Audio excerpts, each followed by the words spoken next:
Sometimes I feel like the conversation should be to have a sort of deeper conversation about intermarriage. When I started Sunday school, they were teaching us, to marry Jews, pass down the ring, hold down the ring. I forget. I feel like that has really led to a lot of assumptions about what Jews should look like. When I learned in Hebrew school that Jews aren't supposed to intermarry, it made me feel like I shouldn't exist.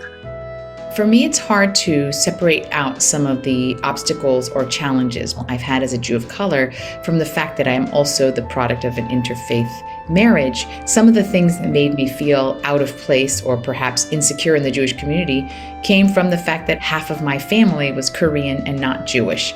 And for a long time, I kind of thought somehow that made me less Jewish because I was also absorbing kind of Korean and Buddhist cultural influences. There were times, especially when I was younger, that I thought that was somehow diluting what was Jewish about me, or maybe I was carrying too many other cultural influences from my other side of my family. We're not just one thing. We can't fit into one category, because when you do that, we exclude so many other parts of ourselves that mean a lot to us.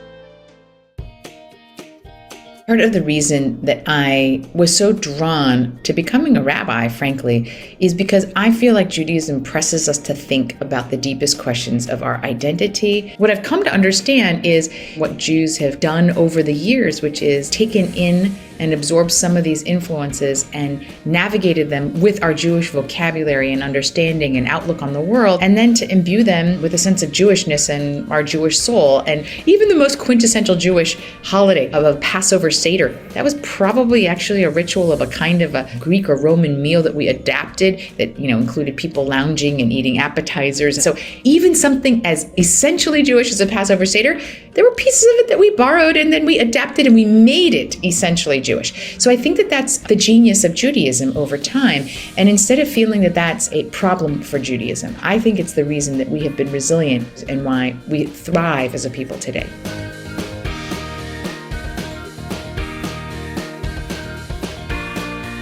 So I lost my father, who's Native American, when I was 9. And we had a funeral at our synagogue. His coffin was in front and it had an Indian blanket over it. And in that moment, I just really appreciated that they acknowledged his Indianness in a Jewish synagogue.